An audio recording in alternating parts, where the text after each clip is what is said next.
alaykum kanalimiz obunachilari. Bugun sizlar bilan biz Melbet ilovasiga kirib qanday qilib ilova tilini almashtirishni ko'rib chiqamiz. Buning uchun biz Melbet ilovasiga kirib olamiz.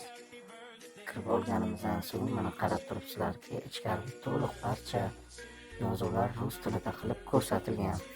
Bundan so'ng biz menyu tugmasini bosgan holatda sozlamalar bo'limiga mana o'tib oldik. Bu yerdan biz sal pastroqqa tushib язык приложения degan tugmani bosamiz va bu yerdan o'zbek tilini izlab topishimiz kerak bo'ladi. Ko'p holatlarda mana bosib aylantirganda ko'p tillar chiqishi mumkin. Buning oson yo'li qidiruv tizimiga poisk degan joyga o'z deb yozsak o'zbek tili chiqadi.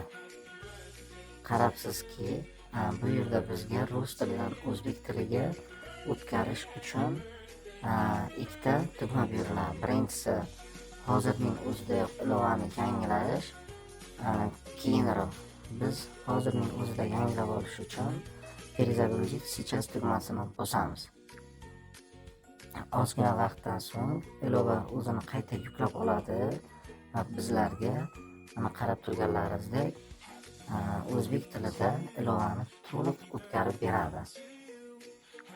Sozlamalar bo'limi ham to'laqonli o'zbek tiliga o'tdi. Bemalol o'zbek tilida foydalanish uchun bizga imkon yaratib berildi. Barchangizga rahmat aytgan holatda bizning keyingi videolarimizni ko'rib borishni tavsiya etamiz.